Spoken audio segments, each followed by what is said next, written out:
Well, we'll go ahead and get started, and we'll wait to see if Amy, if the Harvard contingent shows up, and then we'll let them in. So we'll start with Katerina, and well, I'll start off too. I want to thank everybody. Want everybody to recognize the land that they're on and the people that have lived there and have been a part of their experience and their education. I also ask that we recognize the community that we bring with us and the elders and the people who will help us today sort of learn a little bit more about what we're supposed to learn. May they help guide the presentations and help guide us as we sort of sit here and work together. So think about the land that you're on as you come to the space with us today. So we'll go ahead and start off with Katerina, and then we'll move on down the line. So thank you all for joining us. And today is our science and sciences. It's a myriad of different ways of what does that look like in schools to present on. And I'm looking forward. The panel we had yesterday was amazing, and I'm sure that today will be just as thought-provoking as well. So thank you, Katerina. Hello. Thank you for letting me present. I'm going to share my screen now, and let's see if I can also go to the presentation mode. Please let me know if you have trouble seeing that. Is that okay? Okay, thank you very much. And so I will be presenting the environmental science program at the University of Arizona, and I provided here my contact information.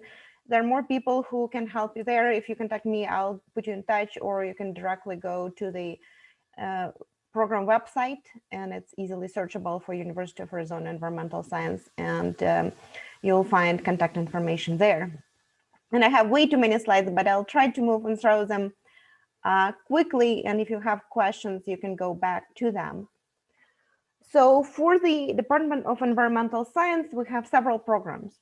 There is a master's in environmental science. There is a PhD in environmental science. There are also several certificates in aquaculture, water policy, and I think this one is particularly exciting because we have specialists that are unique and highly qualified for that. We also provide certificate or facilitate a certificate for professional soil scientists. Now, there are also two dual degrees. One is for Master of Science and Master of Arts in Journalism, and another one is Master of Science and Master of Business Administration. And this is provided through the University of Arizona Ehlers College of Management. Now, there is a number of different research areas that you can choose when in the Department of Environmental Science, and I'm going to go quickly through them. So some of them are related to the agriculture in arid and semi-arid lands. And a lot of this has to do with irrigation. There is water use efficiency, study food safety. There's also application of the remote sensing in order to measure soil moisture and water consumption, and also soil fertility. So what's related to agriculture and under these conditions. There is also studies more on the scale of natural systems, but also look at the climate change and droughts. And this is things like arid zone hydrology. There's dust production, which can potentially be a significant contaminant. Then ecosystems, soil ecosystems under these arid conditions, drought resiliency and resistance, and also climatology, meteorology for, again, these arid conditions. There is a critical zone science area in the department as well. There is a critical zone observatory, which is close by the University of Arizona. And there people study these interactions between biological, chemical, and geological, hydrological processes. So there's expertise in the department in geomicrobiology, biogeochemistry, pedology, and hydrology. And these is for natural systems. There is a very strong group that deals with environmental justice and involving people in the making decisions about their environment. So this community engaged research, risk assessment, and also communicating about these contaminants in the environment. And there's a group that works particularly on the Gold King mine spill. And here I had a picture of Dr. Carletta Chief, who works particularly on this topic. But in general, there is a Superfund site that deals with contamination from the mining. Microbial ecology is represented by studies that look at the pathogens and also natural systems with the microbial behaving natural systems. There's also a new scientist who is working in the area of multi-omics, so looking at the different compounds, so genomics, proteomics, metabolomics. So this is looking at the compounds that are present in the soil, and they're linked to microbial processes that are happening there. So this is cutting edge research that's happening in the department. There are also studies that look at the plant and soil microbial feedback. So this is microbial ecology. There are several areas that we look at under pollution. So more basic studies that look at the processes that can happen to the contaminants, so their biodegradation, their speciation, transport, and also on more larger scale on how do you apply it to the particular sites.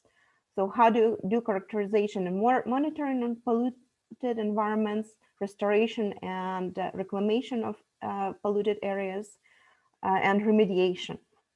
This is related to the same area of the research, but on a different scale. And also water quality, security, and sustainability. As I mentioned before, we have certificates in addition to the degrees that deal with this. And there's a very strong group in the department who study these issues. So arid land water policy, groundwater and water and well water quality, water distribution system, wet water, wastewater treatment and reuse, and water quality. So this is a very quick summary of a fairly large department and with multiple research projects. I will go ahead and talk a little bit about the admissions. And so there are two deadlines for admission. For the fall, it's in June.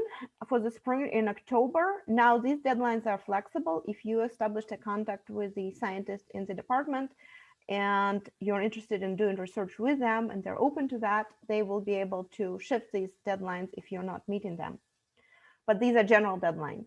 Now, the application, there are multiple steps to it, but they're not very difficult. So one, you need to fill out an application form with a graduate college, and there is a fee with this, $85. Then you should show your residence with a domicile affidavit. For the department, you need to write a letter of interest. What is it that you want to do and why you want to join the department? There are 3 letters of recommendations that are required from people who know you and who can tell about your experiences. Now, you also need to provide the transcripts for the institutions you attended. GRE scores are requested but are not required. So if you don't have GRE, you can still apply. And it's highly recommended that you also identify an advisor within the department.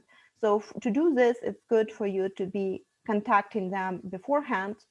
You don't have to do this, but it might be helpful when the application applies that you are already aware, they are aware that the application is coming from you. So you can start discussion. As far as financial support, majority of students are supported through graded research assistantship, and this is why it's important to contact mentors in the department, because they would be providing funding for these research assistantships. But if you didn't get research assistantship, you can still get teaching assistantships through the department. There are a limited number of these available, but they're allocated so need-based, and so it's possible to get those. There's many different sources of funding through the graded college. I just listed one because it's probably most significant for Native American students, and this is a collaboration between Sloan Foundation and University of Arizona. And this is called University of Arizona Sloan Indigenous Graduate Partnership. And so I think what it entitles is that University of Arizona waives all the fees that are coming from the university, and the Sloan is providing funding directly to the students. But there are many more programs, and should you be interested in joining the University of Arizona, you can contact me, and I'll direct you to the people who can tell you a lot more about different scholarships and which ones would be the best fit for you. For example, there are scholarships that are targeting people who have less access. For example, if they're living in the rural area, they will have scholarships that are helping them to join the department. Now, we're very proud that we just recently became the Hispanic Serving Institution, University of Arizona. In addition, University of Arizona has the largest number of Native American STEM PhD and MS graduates in the United States. And in the Department of Environmental Science, there is about 25% of Native American students. And this has been fairly stable for a pretty long time. So this is part of the culture of the department. And I wanted to pitch a program that I am affiliated with, but I think this is a great opportunity for students to get to know the department and get to meet the mentors. As I mentioned, contact with the mentors is really helpful if you want to get a graduate assistantship or just work with the professor in the department. And so this program allows students to join the University of Arizona for the summer for 10 weeks.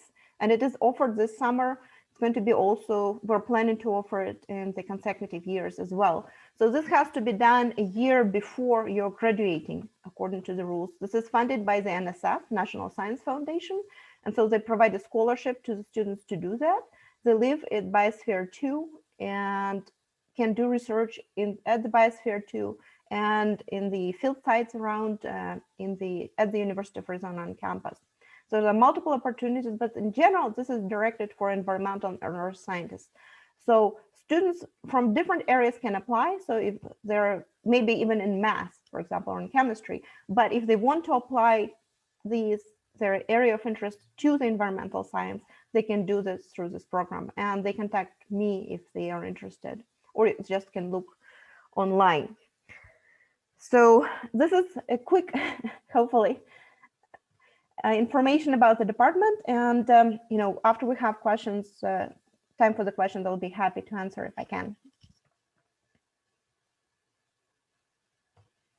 Great, thank you, Katerina. I will now turn it over to the University of Colorado Boulder. And Laura, if you would like to present, and then Ben, if you could follow. That's great. Yeah, so the University of Colorado Boulder, I'm representing the Masters of the Environment graduate program. And then we have Ben Webster on, who will be talking about a related but separate program. So I'm going to go ahead and share my screen. Let's see here. And I'm going to run through a lot of information here, but quickly, I just wanted to mention that the Masters of the Environment graduate program at the University of Colorado Boulder is very different from the program we just heard about. MENV, as we like to call it, is a professional graduate program. So that means that our students don't focus on research necessarily as part of their degrees. It's much more focused on a interdisciplinary mix of classroom-based and practical experience course to prepare people to go out into the environmental sector. Now, the University of Colorado Boulder does have your traditional environmental science, Masters of Science program and PhD track programs. But back in 2016, the faculty of those programs came together and realized that there was this emerging environmental sector that spanned across private, public, and nonprofit industries and so many different types of careers that a purely research degree wasn't necessarily preparing students for. So this degree was launched to give students the professional skills that they needed to go out into these sectors, as well as some of the technical and scientific basis they need to be successful. So sometimes we like to compare this to, there's no other Masters of the Environment, we are the one and only, but if you're looking for sort of peer programs and how to compare this, we're most similar to a Master's in Environmental Management, which in a lot of ways is like a combination of a Master's of Science and an MBA. So it takes some of that business applied knowledge and combines it with some of the technical and sort of knowledge base that you need to be successful in a particular sector, and brings it all together for this unique professional degree. It's a really special degree. And since 2016, when we launched, we've had so many students come through our program. We typically have cohorts of about 75 to 80 students. So it's a really fun program, very community-based, built on really strong connections. This is a rundown of how our program is structured. So overall, this is a 22-month, 2-year program. In those 2 years, you take 48 credit hours, and it's divided up into a couple different arenas. So every student comes into the program and takes 3 core classes. And then you choose a specialization area, which we'll get into in a second. And in that specialization, you take 4 classes in that particular area. And then you have 6 elective classes that you take. And running through all of this, you have a 12-month capstone project. And our capstone project is what the ME&B program has instead of a research thesis. So this is a practical project that you're going to be working with an external organization on a specifically defined issue or project that they need extra capacity with for 1 year. And so I'm going to just really quickly go through each of these different elements to give you a sense of what the ME&B program is comprised of. So the core curriculum, so one thing that's important to know about the ME&B program is that we don't require any specific background to come into this program. So we have students that come in with liberal arts backgrounds, technology backgrounds, marketing, all sorts of different degrees and professional backgrounds. And that adds to an incredible diversity of our program because you're working on group projects and alongside students that come from so many different areas.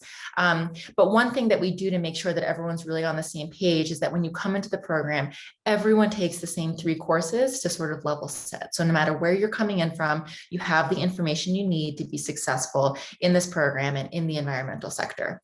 So these are the 3 core classes that you take. We don't have time to go into all of these, but I would recommend going on our website, and it has descriptions for each of the core classes as well as everything else we're going to be talking about today, so you can get a better sense of the curriculum. But just so you know, the core curriculum is designed to give you the basic leadership, thinking and scientific skills that you need no matter which specialization area you choose to go into. From your core classes, you then start to specialize your degree a little bit by picking one of our specialization areas. So we have 5 different specialization areas that you choose, and you actually choose a specialization area for your application. So you're admitted into one specialization. So you're admitted into the larger cohort, and then you sort of have this sub cohort of other students that are in your specialization area. Our cohorts, actually, these are, it's embarrassing, these are outdated, but the cohort, so environmental policy is actually environmental and natural resources policy. So that's a little bit of expanded. And then we have renewable and sustainable energy. Sustainability planning and management, we actually changed this past year to be urban resilience and sustainability. And then we have sustainable food systems. And then we have a 5th specialization area that we just added called sustainability in the outdoor industry. So between these 5 areas, you have a chance to dive in and think, okay, where in the environmental sector do I really want to work? What is my area of interest? Where do I want to apply these skills? And this is where you start to hone in on that. But even within, take an area like sustainable food systems or urban resilience and sustainability, even within these areas, there are so many different types of jobs and roles that one might choose to do. So you have the opportunity to specialize even more through your elective classes. So you have 6 elective classes. That's an incredible amount of classes that you get to choose to really make your degree unique. And the cool thing about the elective classes is that you can take these across the university. You can take other ME&B classes. So a lot of people are interested in more than one specialization area. And the way you can take classes in other specializations is through your electives. But you can also take classes across the university in all of these different areas: business, law, environmental design, economics, geography, if you're interested in GIS mapping. I mean, really the sky's the limit. And this is where our faculty and our career advisors work with you to figure out, where did you come from? Where do you want to go? And what are the skills and tools you need to fill in those gaps? And your electives are where you can start to really pinpoint those areas that you want to grow into. I mentioned that we have the year-long Capstone Project, and this is a fantastic opportunity to get out there, do work, actually out in the sector that you want to work in, as well as get a year of professional experience while you're getting your graduate degree. So that's a fantastic option. I think that for anyone who's been, just looking at jobs and job searching at all, you'll notice that even for entry-level positions, they want you to have at least a year of experience. And it's like, how exactly are you supposed to do that? And so the Capstone Project can really help you get a year of experience in a relevant area on your resume, as well as just giving you that fantastic experience working with different partners. And this is just a very small list of some of the partners that we've worked with in the past, what I would do is I would go to our website on the Capstone page, and you'll see on the right-hand side these lists of logos or a list of like 2019 partners, 2020 partners, etc. You can click those up and you'll see a list of logos like this, and you can actually click on the logo and it will pull up the project abstract. And I really recommend doing that because there's so many different types of projects that span so many different types of organizations and sectors and types of work that it's really fun to kind of go through. And this is how you can get the best sense of the types of projects that our students are working on, because unfortunately, we don't have time today to go into all of these. Finally, I wanted to mention, or not finally, but I did want to mention that because we're a professional program, it's really important to us that we offer our students really robust career services offerings. And we do recommend that you have at least a year of professional experience coming into the program. But even with a year of professional experience, there's still so much more learning and growing that you need to do.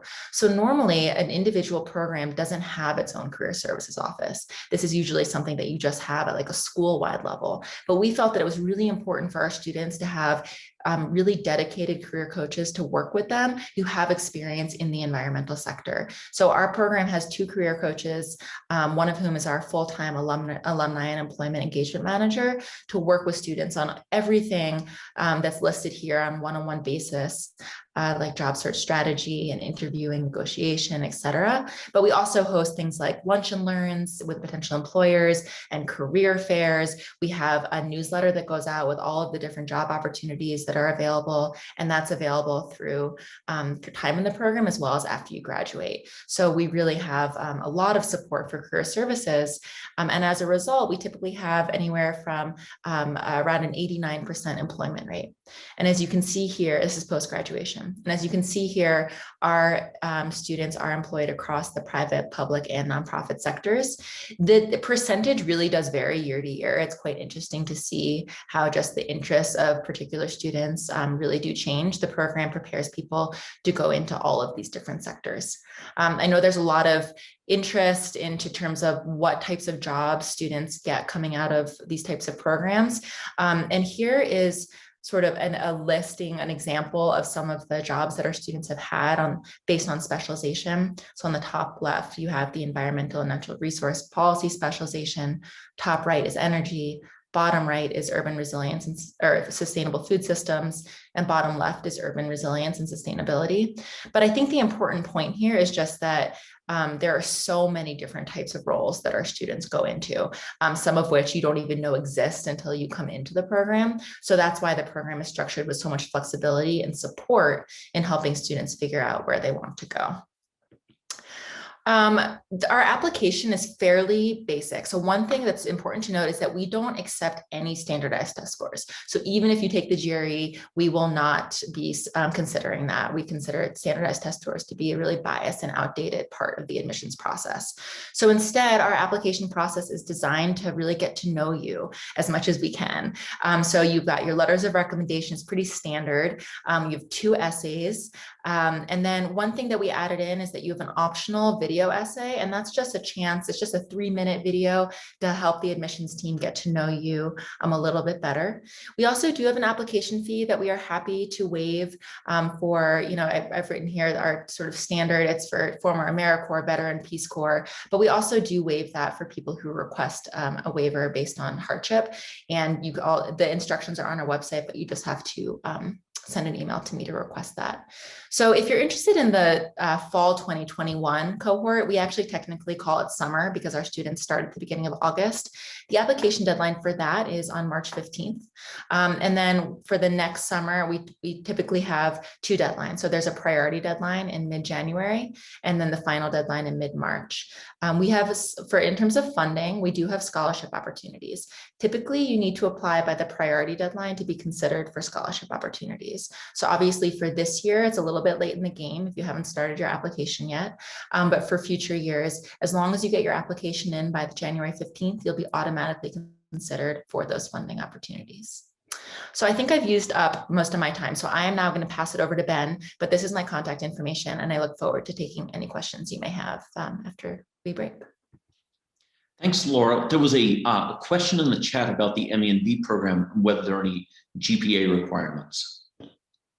We do not have a GPA requirement. We do recommend a GPA over 2.75, but it's possible to go beneath that. So I would still recommend submitting an application. Laura, thank you for that. My name is Ben Webster. I am also work at the University of Colorado Boulder and am going to be leading a new CU Boulder program called the OR program, which is the Outdoor Recreation Economy program. I want to thank Jack. Thank you for inviting me and Laura and I here today. I'm really honored to be able to talk about this new program and answer any questions that might be raised. So the outdoor recreation economy, if we can go to the next slide, Laura, the outdoor recreation economy is a fairly new sector of the economy in terms of being recognized, but it's something that we all know about. And CU Boulder looks at the outdoor recreation economy and defines it as the intersection between public lands policy, resilient communities, and sustainable businesses. And we might often think about outdoor recreation and the outdoor recreation economy in terms of ski areas or mountain biking, but it's actually something much, much larger than that. And it looks at the intersection between those three areas in terms of hunting, fishing, the small businesses that outfit people engaging in these activities, as well as the very large corporations that produce equipment, whether it's boat engines or snowmobiles. So as you can see on this slide, the outdoor recreation economy, which the Bureau of Economic Analysis has just started tracking, the outdoor recreation economy is very, very large. In 2018, on a national level, it comprised $887 billion. And it was made up of 7.6 million individuals across the country in the workforce. And those members of the workforce range from guides through to corporate executives. So this is a very far-ranging and sprawling economy that exists in every state across the country, from Alaska to Hawaii to Colorado to Maine to Florida, all in different ways. And so this new program at CU Boulder is going to provide training in a very similar way to the MENV program, is going to provide professional training to students to be able to enter the outdoor recreation economy, whether interested in policy, community economic development, or outdoor recreation businesses. Laura, if we could go to the next slide, please. On the right, you'll see a diagram which shows these three areas. And these are the three areas that the new OR program is really focused on. Outdoor recreation industry or businesses, public lands policy, and resilient communities. Now, this program is unique in that it is a graduate program, but is what we refer to as a stackable certificate program. And so what this means is that a student may take a single certificate or combine 3 certificates together to receive the master's degree. The other unique element of the OR program is that it will be fully remote. So students can be located anywhere in the country and be able to participate in this graduate program. So the program has just been approved by the state of Colorado and will be launching in fall of this year, so fall 21. As you'll see, our applications are going to be open for a significantly later period of time and fairly close to when the program will begin. We'll be launching with 4 certificates. The first is an introduction to the outdoor recreation economy, which provides an overview of these different elements, of the 3 primary elements of the outdoor recreation economy. The second certificate is a certificate in public lands and natural resources policy. The third certificate focuses on communities and community economic development and is referred to as the outdoor recreation economy certificate. The fourth focuses on business and leadership.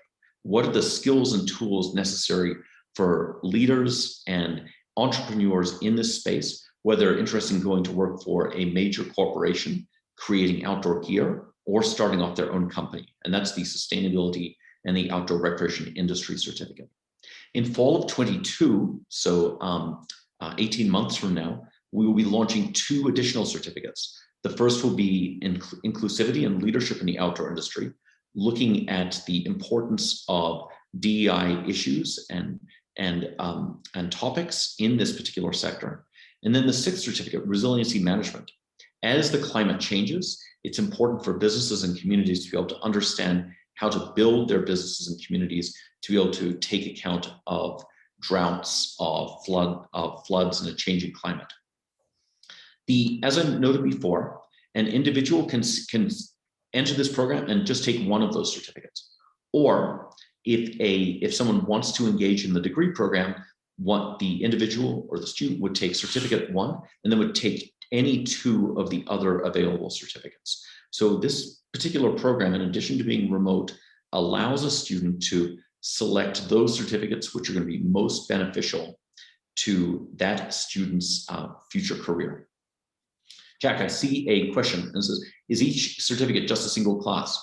Good question. No, each certificate consists of 3 small online classes and 1 slightly larger in terms of credit load class. The 3 smaller classes, all online, are asynchronous classes, so you can take those at your own pace over a semester period. So you could finish one of those small classes in 2 weeks, or you could take 16 weeks to finish it.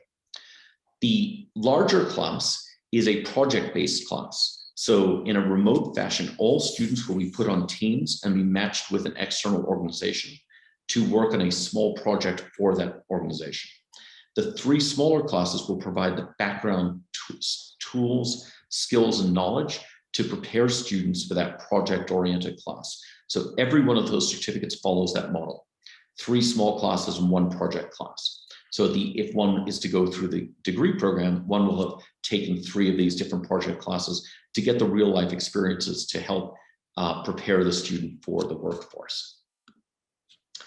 So Laura, if we could go to the final slide, please. As you can see here, unfortunately, my slides came through in tiny font, so I apologize about that. Our master's degree application deadline and the certificate application deadline are open quite late. They will be open till July.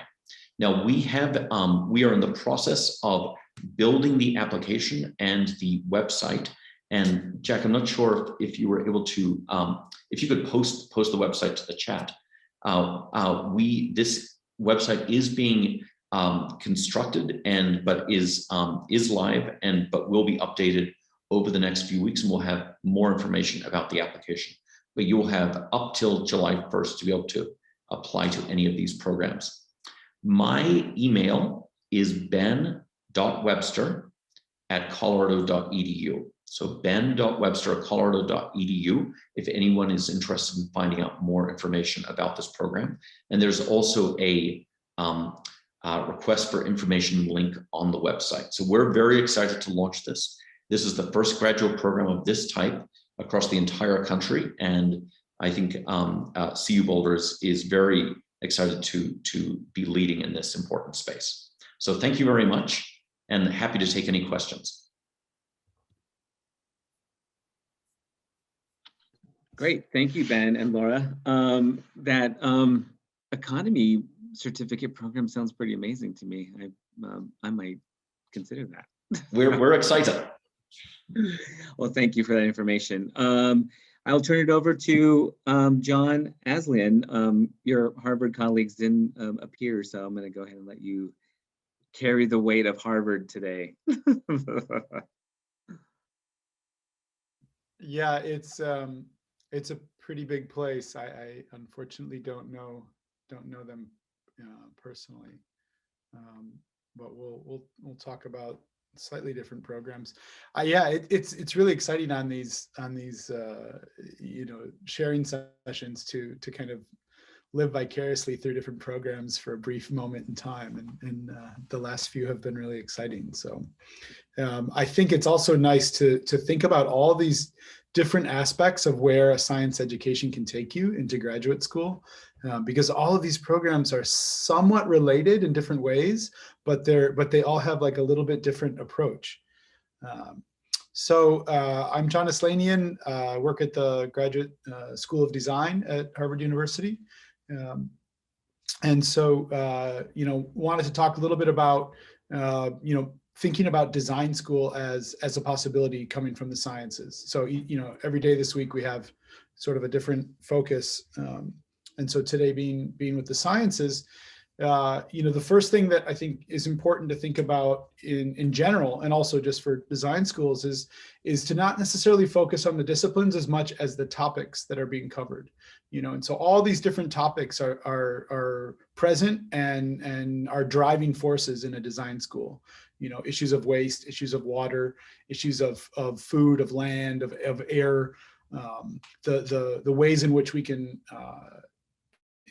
enact our sort of creativity through art, integrated into those larger kind of topics, and then also the processes of urbanization and how they impact in all scales. There's certain philosophy that feels that everything is urban. When you think about remote areas that are the resource extraction sources for the growth of cities on the other side of the planet. So at a design school, and when I say design, I'm talking in our case specifically about the built environment, and how that, not necessarily like interior design or product design and things, although those things can come into play. We're really looking at sort of a larger scale, I think, in general.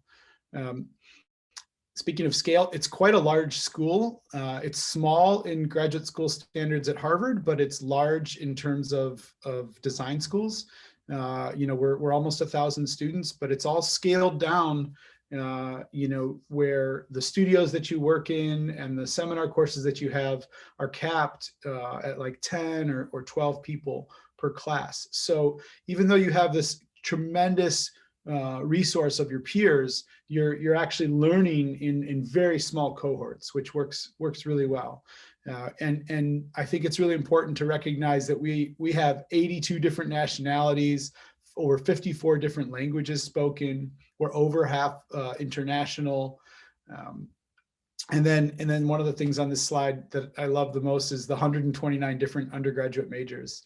And I just, while I was getting ready today for the presentation, I looked to see, because we're just making our admissions lists for this coming fall. And we still have one more program to go, but just in the incoming class alone, I counted 94 different undergraduate majors. So when you start to look at that, you understand that, okay, this is a completely interdisciplinary, cross-disciplinary, post-disciplinary, anti-disciplinary, kind of environment that someone with a science background or particularly environmental science background can really excel. Some of the programs that I wanted to bring up, first and foremost, is our summer program. This year it's going to be 4 weeks and it's going to be online. It's called Design Discovery. And the focus this year is really going to be how these two kind of meta issues of social justice and climate change sort of collide across all our disciplines.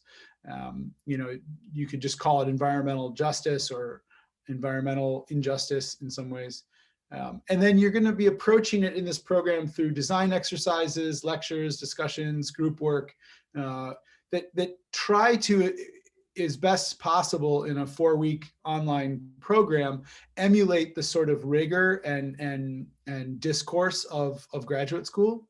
And that's a really great program for someone who's thinking, okay, am I interested in design school? Like, is this a possibility? And we'll talk about some of the particular areas.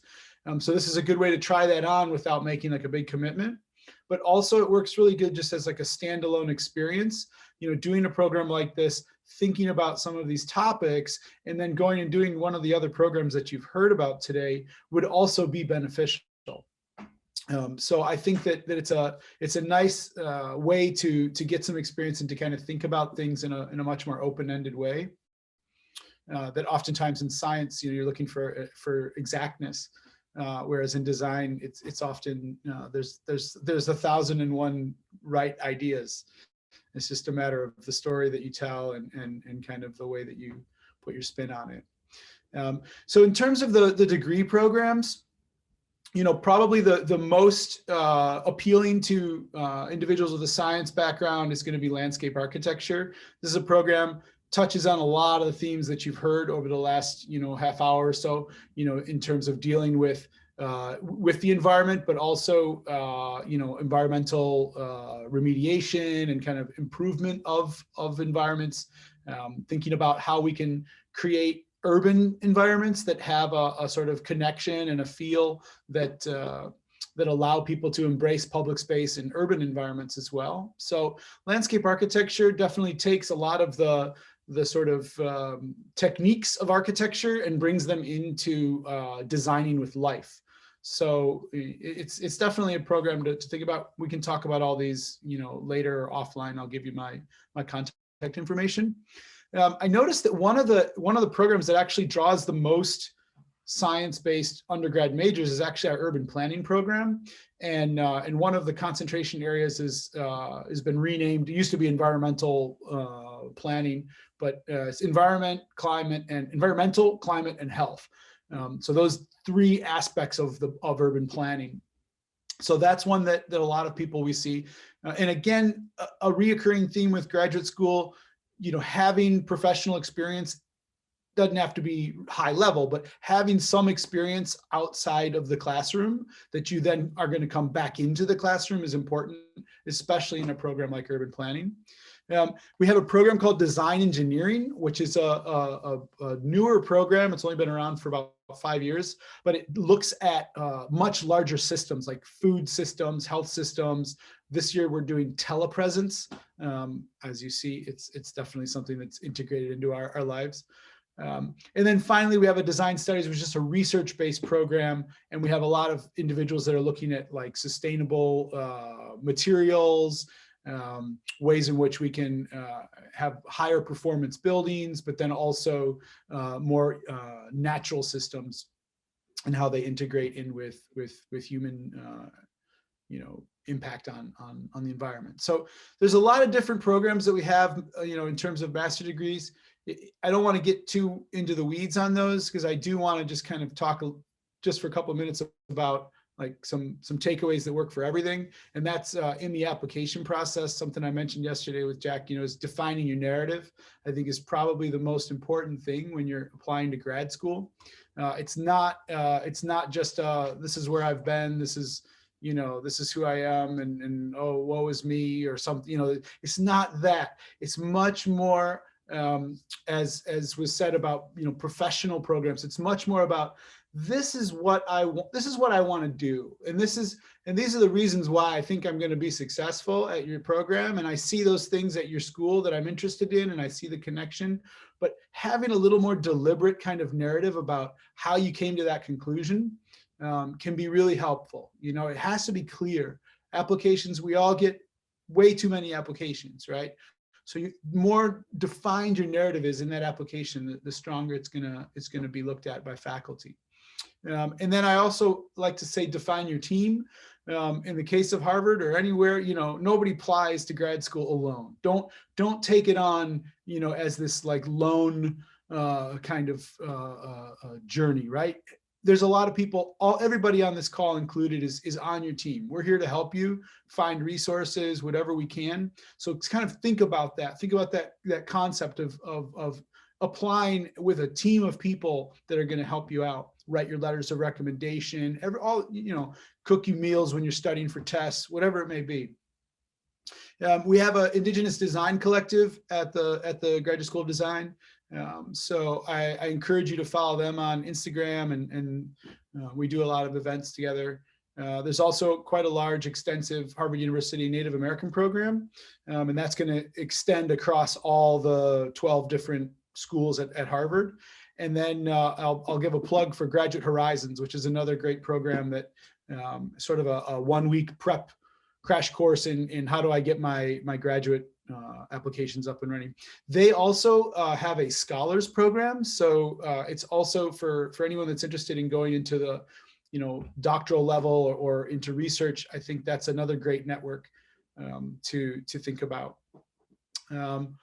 Financial aid, just focus on the application. There's lots of financial aid. Don't get caught up in the the financial aid aspects of applying to grad schools. Apply and then we can talk. You know, you also remember there's going to be STEM specific scholarships out there. There's going to be, you know, native specific scholarships out there. And then of course there's also just, you know, merit-based and need-based scholarships that each individual school is going to have. So so financial aid isn't necessarily as difficult of a task as one would think on the surface in terms of grad school. You got to get in, you know, and so defining that narrative, not doing it alone, really putting together a team of people that can help you kind of really hone in on the right program and the right message, and the financial aid will come. So that's my email, and also the HIDC's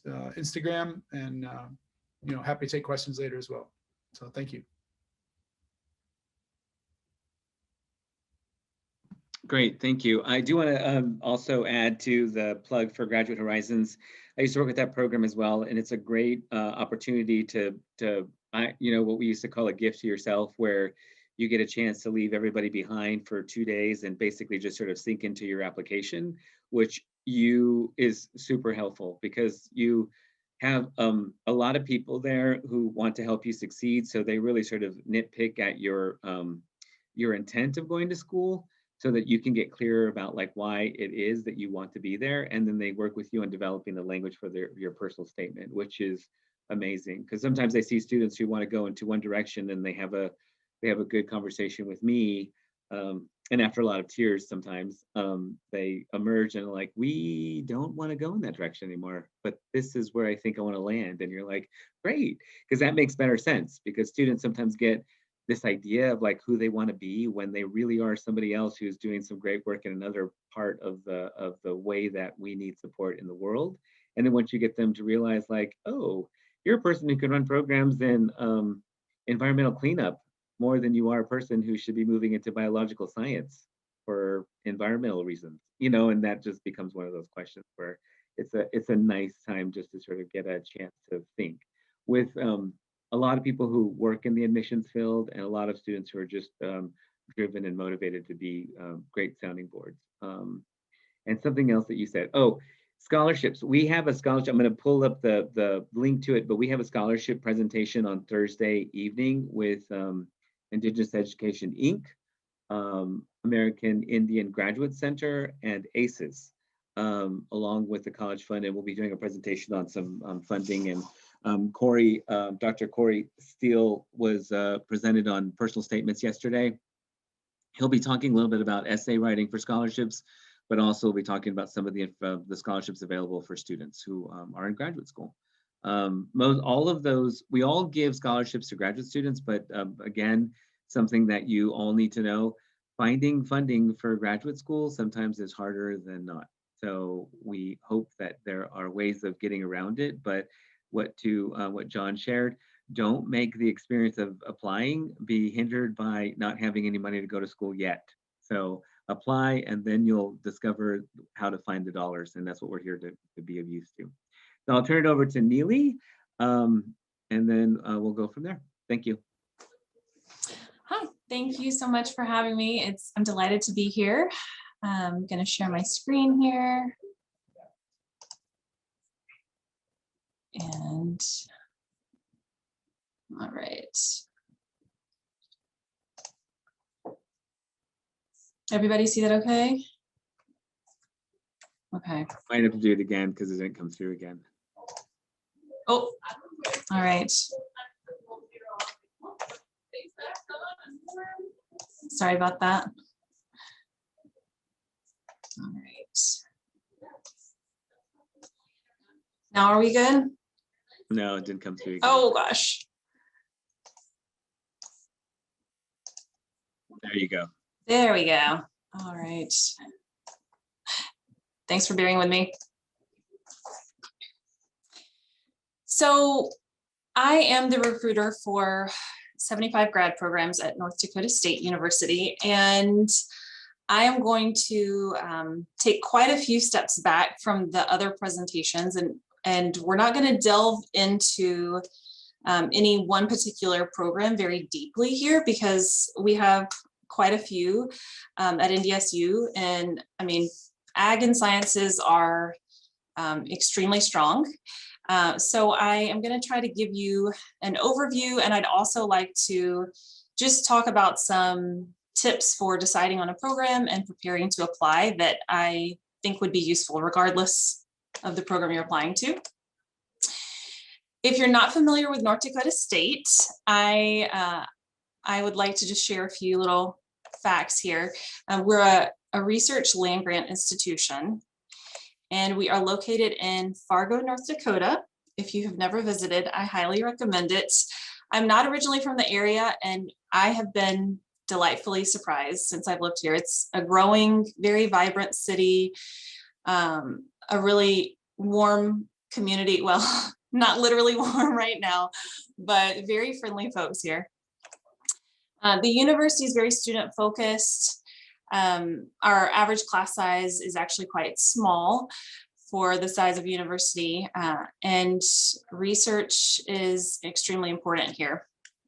Like I said, we have 75 grad programs, and that's about 2,000 total grad students. NDSU is a great bargain. We have tuition that is in-state rate for any students from the Western states in the US. And many of our grad students are fully funded. If you apply, you're automatically considered for a graduate assistantship, which includes a tuition waiver and a monthly stipend. We have a Graduate Professional Skills Academy, which is a program that helps our grad students prepare for what's to come next. We know ultimately our students will be getting careers, whether it is in the private sector, academia, nonprofit. We have workshops to help with, grant writing, interviewing, a variety of really useful workshops. We also have a Native American Student Association. And preparing to apply, I think this first step is honestly the hardest for a lot of students. That's just deciding which program. We've heard from some outstanding programs today. There are hundreds of programs in the US that it can be very difficult to discern which one is the right one for you. So if you were looking at NDSU, for example, I would recommend that you take a look at our graduate bulletin online. We list all required courses in each program, and we also list faculty research areas. So if you're reading through that and that feels like a good fit, it feels like you're excited about that, I highly recommend applying. If you're here today, you're attending a grad fair, which is a great way to get to know about programs. Of course, interviewing folks who have your desired grad degree. And I find that current professors can be such a fabulous resource because they have grad degrees. Your professors right now are waiting to talk to you. People like to talk about themselves, and your professors are no exception. So I recommend you contact a professor who you admire and ask what was the process like for them. How did they decide which grad programs to apply to? What did they wish they had known? Even if it's somebody outside of your field per se, it still can be really valuable to talk with them. And then those people may be the folks who are ultimately writing your recommendations. So they can say sincerely that you've done your homework and you know what you're getting into. If you can talk to any grad students in your program of interest, especially at the university where you are applying, that's always great. You could contact me as the recruiter or a grad recruiter at another university to get connected with a current student to really get an unfiltered take from them. So these are our agriculture programs at NDSU. As you can see, they sort of run the gamut. I was going to do a slide with some research specializations of our faculty, but I realized it was just going to be too crowded on that slide. We also have some fabulous environmental programs.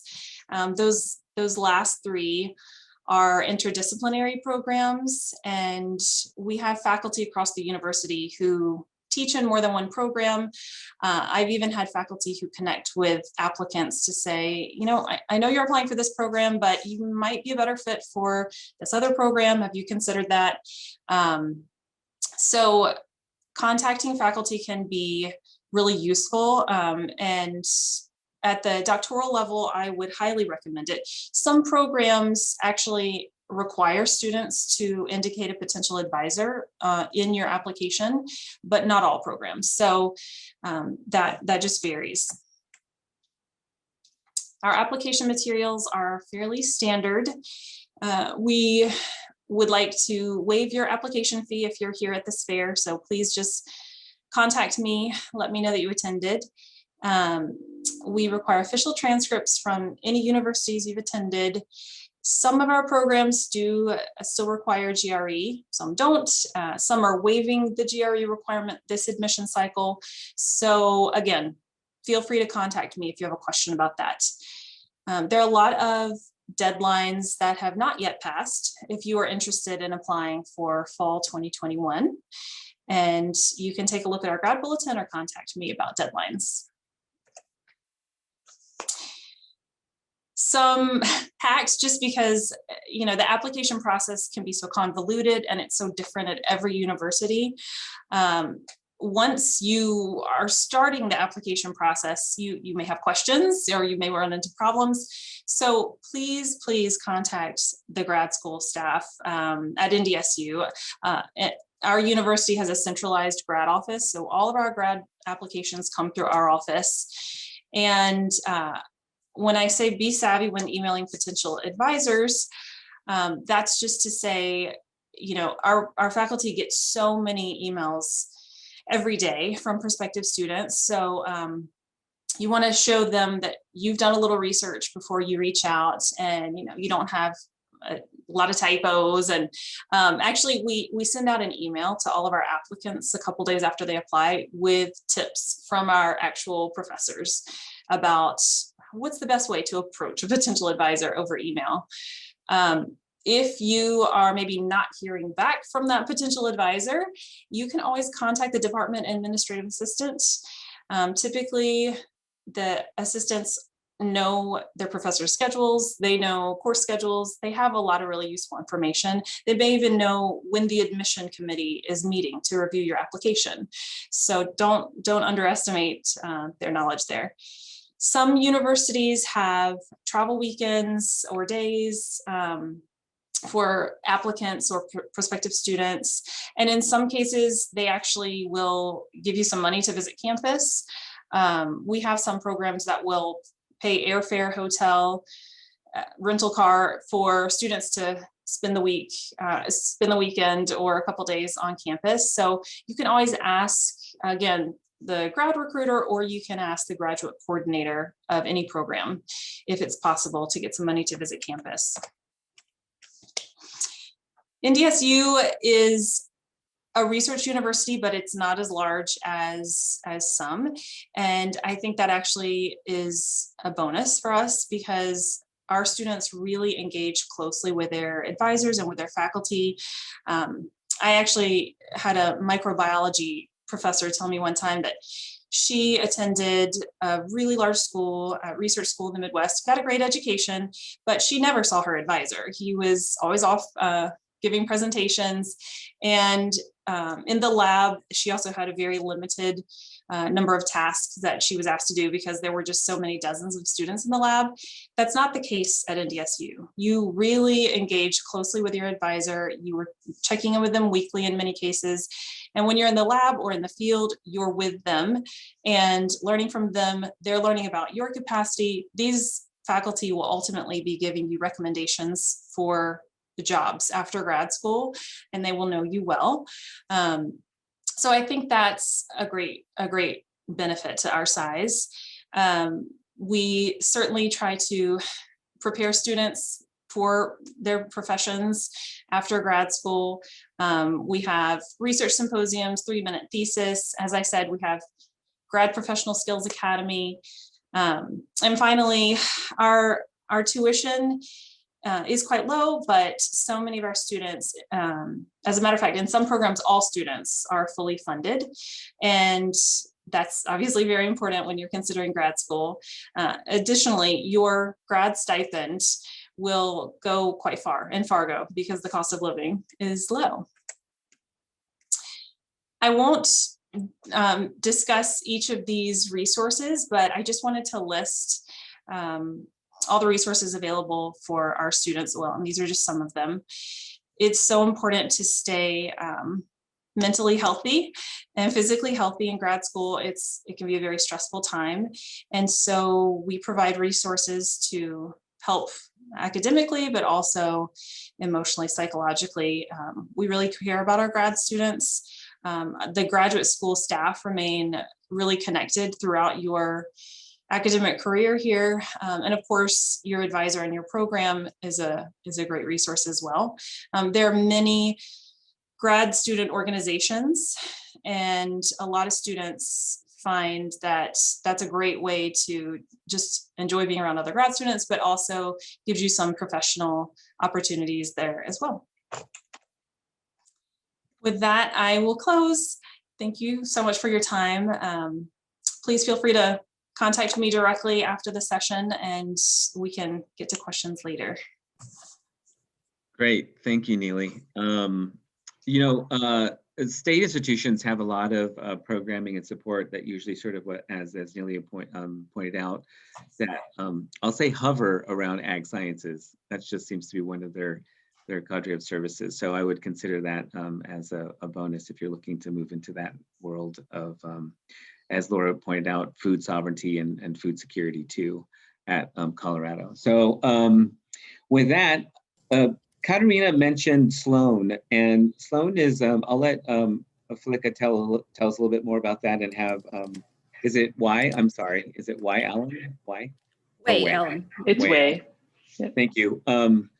And have them share a little bit about the programming. And Felica, you'll talk a little bit about how this is partnered with a variety of different institutions, correct? Okay. Yep, got it.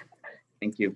Okay, excellent. Well, thank you for that introduction, Jack. And to everybody there, I would like to, first of all, thank Native Pathways as well as the American Indian College Fund for hosting this particular event. It's really helpful, and it helps us in order with our recruitment. And also to Jack, thank you for the invitation to join us today. My name is Felica Ahastin Bryant. I am the director of the Native American Educational and Cultural Center at Purdue University, and I also serve as a co-PI for the Sloan Indigenous Graduate Partnership Program. And so for all my Native colleagues out there, Yat E She Felica Ahastin Bryant She Nashashin Shle Kia Ani Bashichin Torich Eatni Zaishichedo Nat O Tachini Asianella. So shout out to all my relatives out there. With our presentation, I'm going to talk a little about the center, what we do. I'll move into the Sloan program. I have at least 2 videos I'll show, and I'm very happy to have Wei Allen, who is one of our doctoral candidates, who's going to join us. So she'll talk about her experience and her research that she's working on. To begin with, Purdue University is located in West Lafayette, Indiana, and we are on the traditional homeland of the Potawatomi, the Miami, the Shawnee, the Lenape, and we recognize there were some additional tribes that were in the area, but due to forced relocation or through extinction, many of these tribes no longer are there, but their footprints is still felt. So with that, we really appreciate the indigenous people, the original caretakers that were on our land, and to help maintain it while before the university was built. The Native American Cultural Center is one of 5 cultural centers at Purdue, and we have been on campus since 2007. We are under the Division of Diversity and Inclusion in the Office of the Provost, and we are the first Native Culture Center in the state of Indiana that was built in a college campus to support Native students. So with our population, we represent over 65 tribal nations.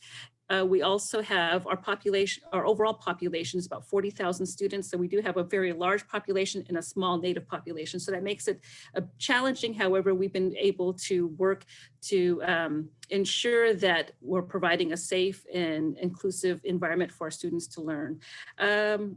I may have to stop and come back again because I forgot to share my sound, because I do have a video I want to share with you. So I'm going to stop quickly and then come back. I always forget this last step, so apologies for that. Come back I meant to here. remind you too. I'm so sorry. Oh, no, that's okay. I even had a note there to tell me, don't forget to do that. So obviously that didn't work with me. Okay, good. So I'm going to move forward here. Come on, there we go. With our video, I do have a video here that talks about our Sloan program. And it talks a little bit about Purdue, but it also mentions our entire Sloan program that I'll get to here in just a bit. But this is going to provide some basic information about our Sloan program. So I'm going to go ahead and get it started here. And we recognize that as we went into this pandemic back in August, that we would have challenges with recruiting and getting out there, because that was one of our best ways of getting students to the campus, is to look at, meeting them in person. So as a result, we came together and we produced this video to provide information about our program. It's a great opportunity to be able to attend a big university, especially a Big Ten university. The Sloan Indigenous Graduate Partnership, or the SIGP as we refer to it, is a partnership between the Alfred P. Sloan Foundation and 9 universities in the United States. The purpose of the Sloan Indigenous Graduate Program is to get Native American students into STEM graduate programs. The financial support is very helpful, especially as being a poor graduate student. Students who join the SIGP at Purdue are guaranteed an assistantship, and that assistantship includes tuition. But then beyond the assistantship, at the master's level, they'll receive $20,000, which they can spend over 2 to 3 years that they're in the program. And if they're in their PhD program, they can receive $40,000, which they can spend over the 4 or 5 years that they might be a student. The funding we get goes straight to the students, and this is important, especially as someone who still provides for their family. I can't stress this enough, is the community within SIGP, because I honestly feel like I wouldn't have gotten this far without the networking that I've done within the SIGP community. What we try to do is to help build a community within this really large institution that feels more like home. One of the key things for the success of the program at Purdue for Native students has been the Native American Educational and Cultural Center. Once I started getting to know everyone at the center, then it kind of brought a little bit of home here. Students who come to Purdue can expect to work with world-class faculty in facilities that are also world-class. But I would say the reason that students should come here is to join this community that we've created to support them. SIGP is more than just the funding, and there's also a community standing behind you to get you through grad school.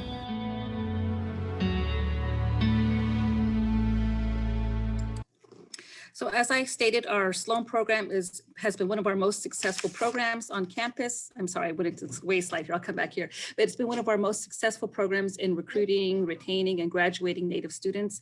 We have, since we opened the program in 2007, we have had our retention rate, we have about 93% retention rate, where we've been able to actively recruit students and bring them to Purdue and watch them as they move on into their careers. What we really pride ourselves on is encouraging our students to focus their dissertation or their thesis on a topic that's relevant to their tribal community. So that's a way that they can maintain that connection. And through that, with the funding that they receive, they're able to use the funding to travel home for ceremonies, or just to be, to have that sense of belonging and staying with family members.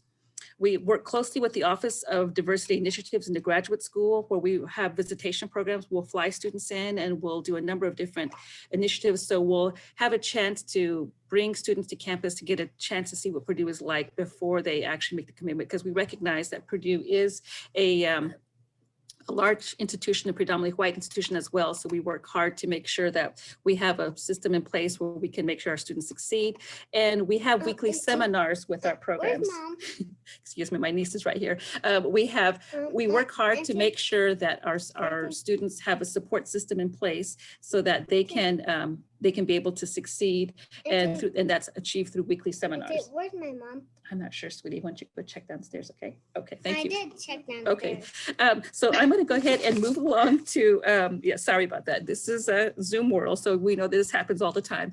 I'm going to go ahead and turn this over to Wei Allen, who is one of our doctoral candidate students. So Wei, I'm going to have you go ahead and do your presentation. Okay, thank you, Flicka, for inviting me to be a part of this. Hi, everyone. My name is Wei Allen. I am a PhD candidate at Purdue within the Earth, Atmospheric, and Planetary Sciences Department. On this slide, it's kind of just laying out my credentials that I've had during my overall academic journey. And I also have a little bit about my undergraduate research experience. And today I'm just going to be sharing a little bit about my research experience as well as my experiences going through graduate school in general. I'm originally from Pinon, Arizona, located on the Navajo Reservation. I went to Fort Lewis College where I got my bachelor's in geology, and since then have come to Purdue and was recruited by Flicka and Ken Ridgway, who actually put me a part of that visitation type of schedule. So I was able to come out here a couple of times to kind of visit the department and see what I was actually committing to. And it's been a really great experience. One of the key things I really look to when I mentor undergraduate students is really to find something that will allow them to experience research in the field that they're interested in.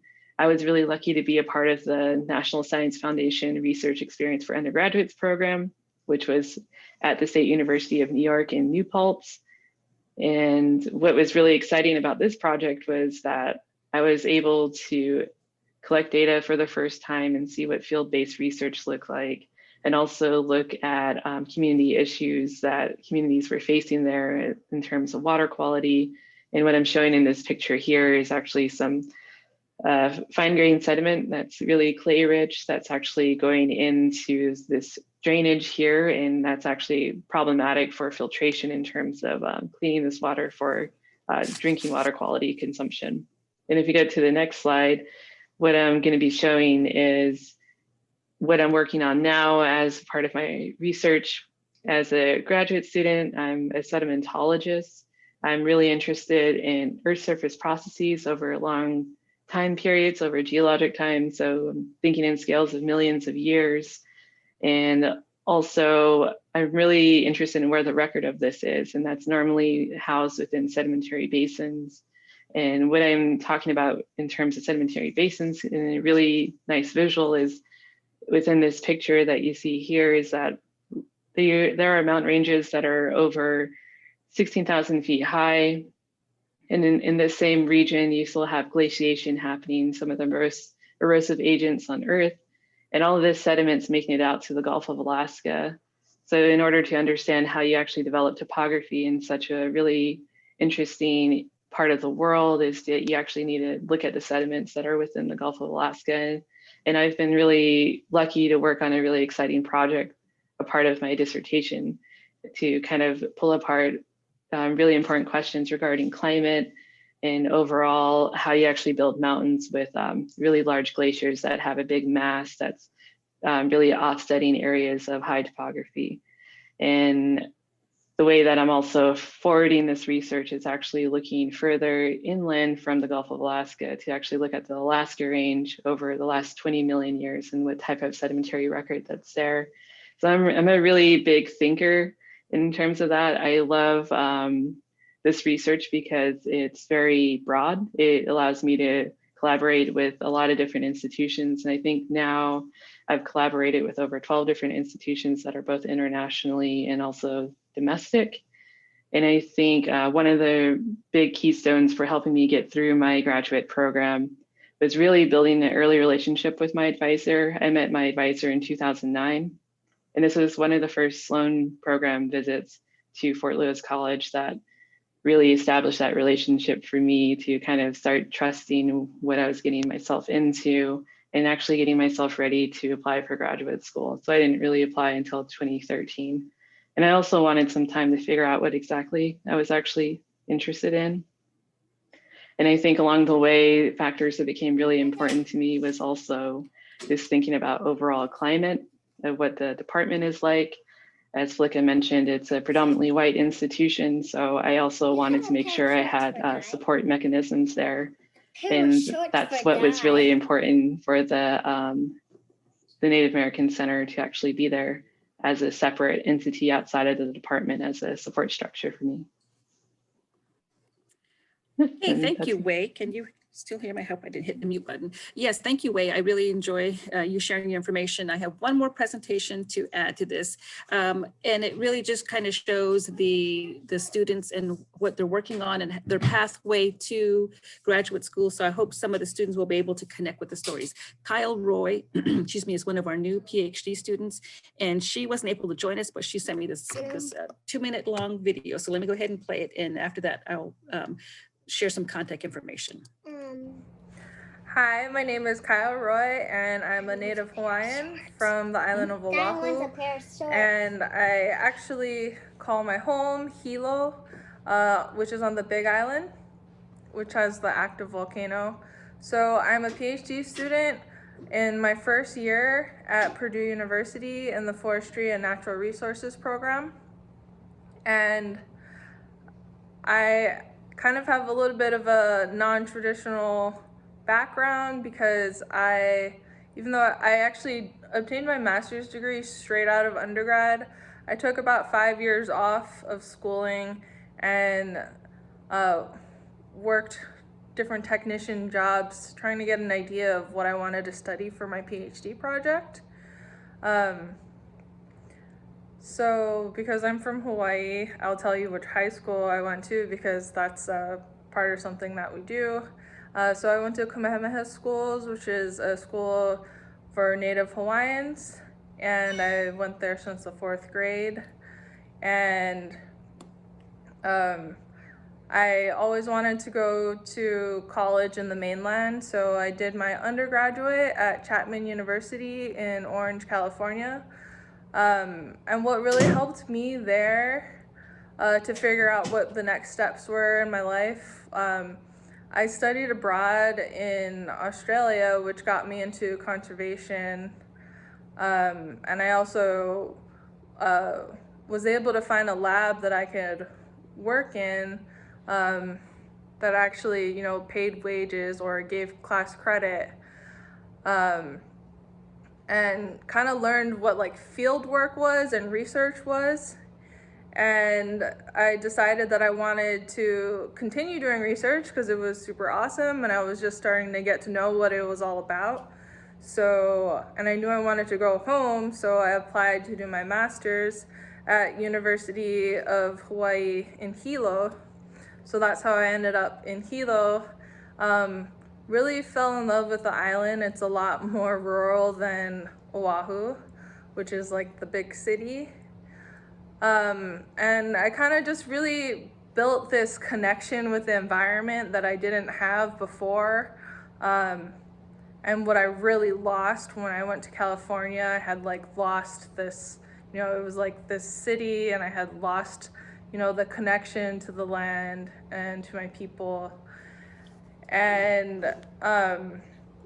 after I graduated, I wanted to try to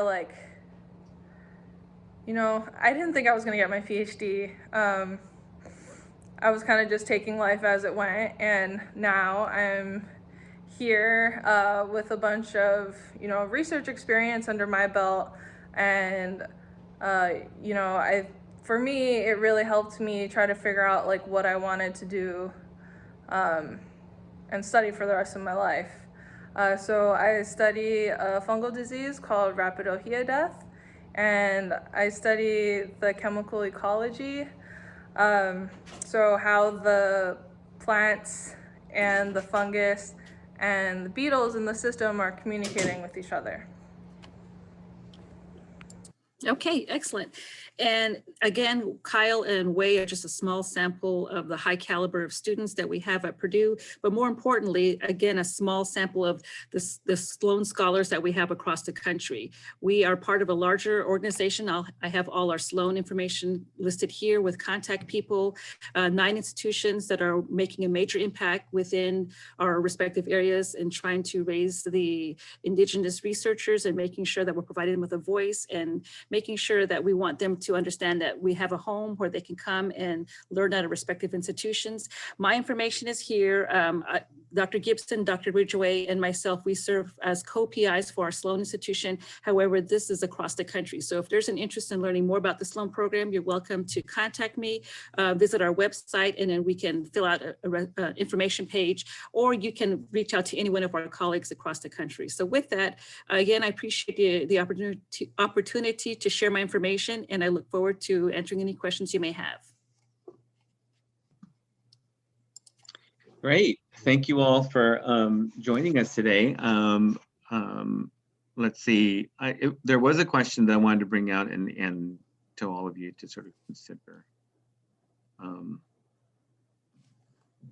It was basically a question about if the student was full-time working, how does your programs sort of support them, or like are there virtual? I think a couple of you said that some of these were virtual. I know that Ben said that the developing program was going to be completely virtual or not in person. So I don't know if there are anything you can share about your programs for supporting full-time employees at during the grad school period. I'm happy to speak on behalf of mine and Ben had to run, but in terms of the Masters of the Environment graduate program and the Outdoor Recreation Economy program, unfortunately, MENV is not designed to support students who work full-time. It's designed as a full-time program. Doing it over the span, we actually expanded it. It used to be done in a year and a half, and now it's done over 2 years to allow for more part-time work, because we recognize that's a really important part of the student experience. But it's still, classes are held during the day and in the evening. And so it's not really intended for those who are working full time. And so that's one of the reasons why we're really excited to launch the Outdoor Recreation Economy program that Ben was talking about. That's a fully online program, and it can be done while you're working full time. So it's a little bit more of an executive style program. Anyone else have any input? Because I have a follow-up question too for you, Laura. Yes, I have a quick input, and I'm not very qualified to talk about it, but there is a master's environmental science master's program that is online at the University of Arizona. It's just starting. So I think we have maybe this year first set of students, but that is supposed to be a fully online program as well. Okay, great. So two, Laura, you offer opportunities for students to work on projects and get paid while they're in your program too, right? Is that what you?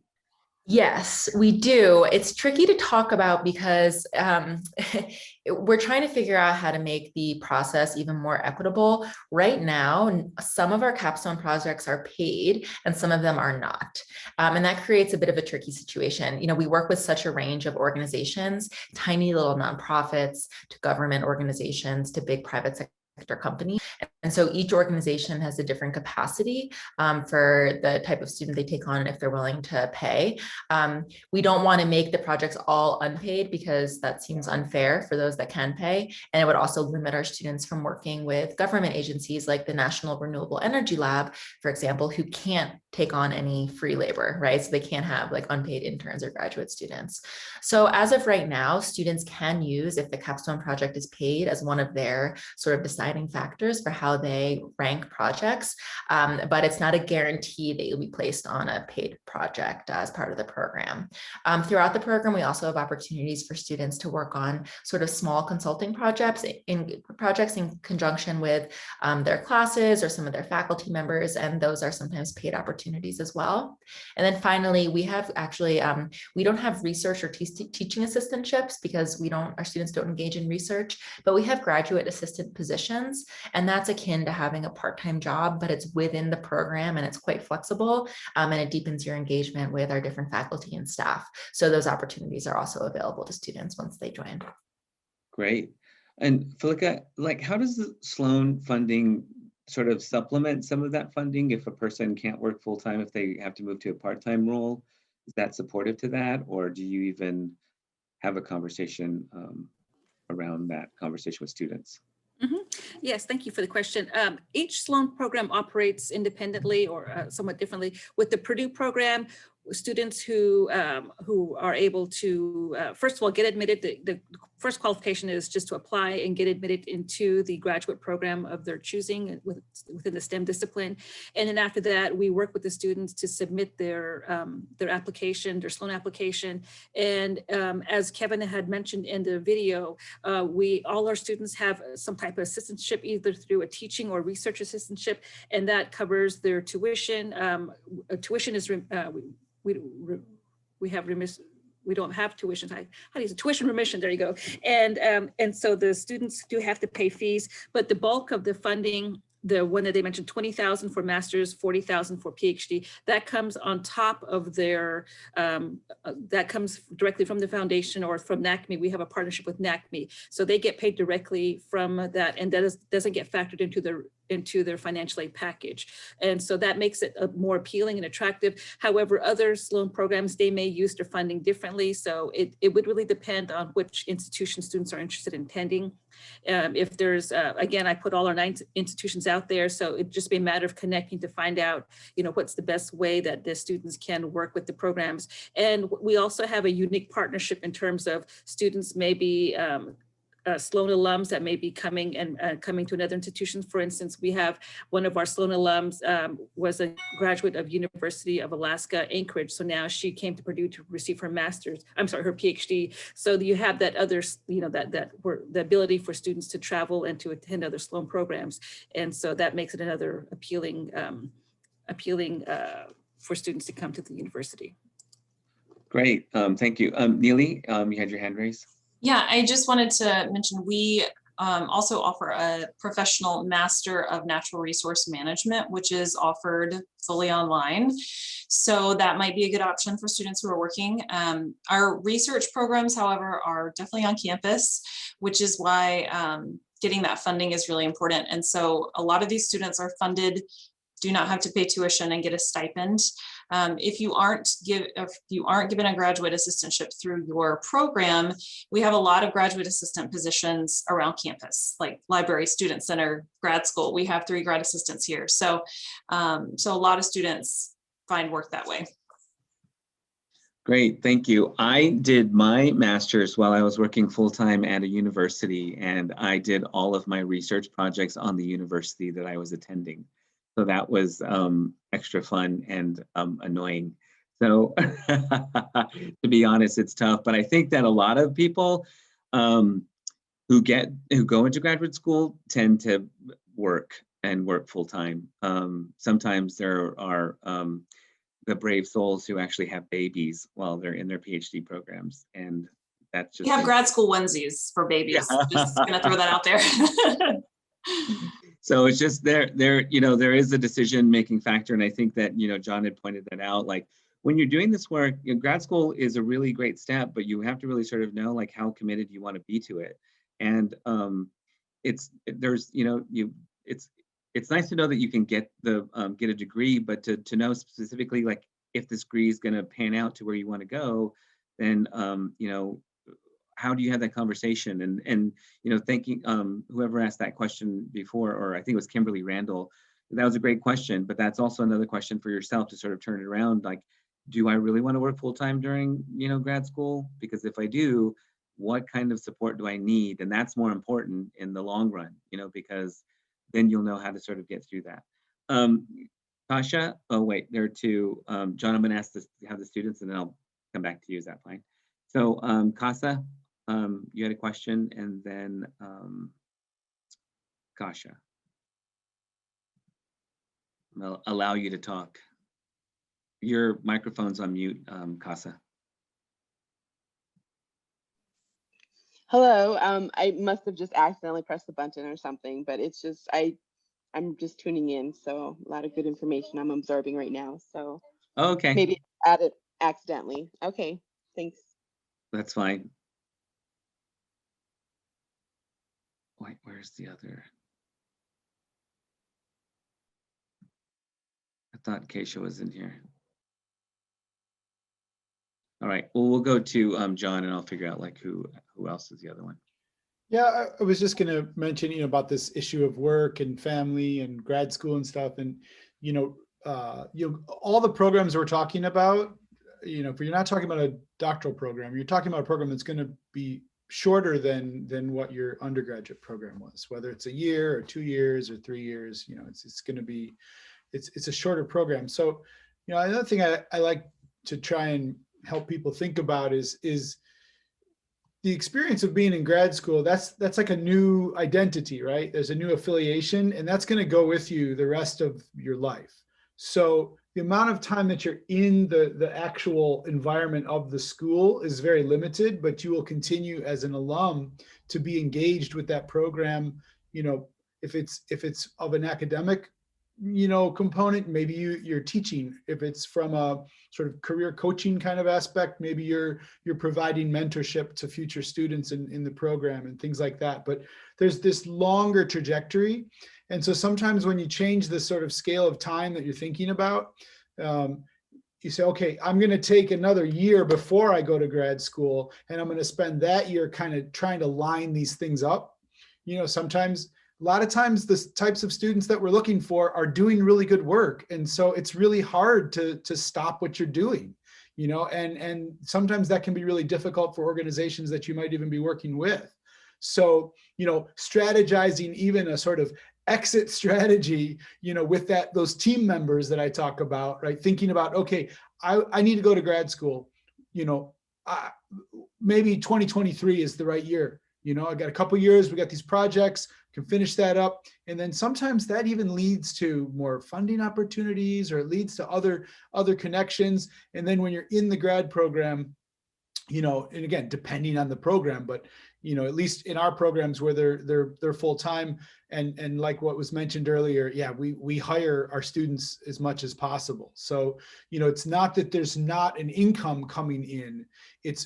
Think about work less about the income, because those things can fall into place, and more about the relationships. You know, when you leave a job, you want to make sure you're leaving it in a way that's productive. And a lot of times going to grad schools it's a good exit strategy too. So just kind of think about those transitions as you go along. Great, thank you. Katerina, you had one more thing to add? Oh, you're on mute. Here, sorry. So I wanted to mention mechanism for research assistantship. So Neely mentioned the one where you can work at any place on campus, but the model that often is happening is when you get research assistantship through your mentor, is that you are essentially working on your research project and you're getting paid to do that. So this is, I'm not saying it's easy, and I am one of those who had baby while in PhD program. But nice. But it is your, you know, the work you're doing and you're paid to do is towards your degree.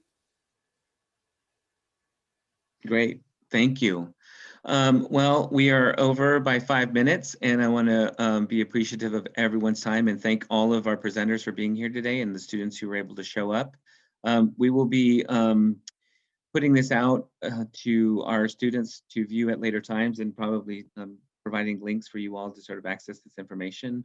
And also, we will be having a presentation, a student presentation tomorrow from 2 to 3. I put the link into the chat about current students who are in PhD and master's programs to talk a little bit about their experience. And some of them completed, so I think that they're also going to be sharing a little bit. And that'll be sponsored by the University of Minnesota, I think in Twin Cities. I don't know if that's where they are. Unfortunately, I feel bad because I should know that. But thank you all again for being here. And tomorrow, if you want to show up, students who are in the audience, tomorrow's education. So we'll be having education programs speak. Thank you all, and see you later.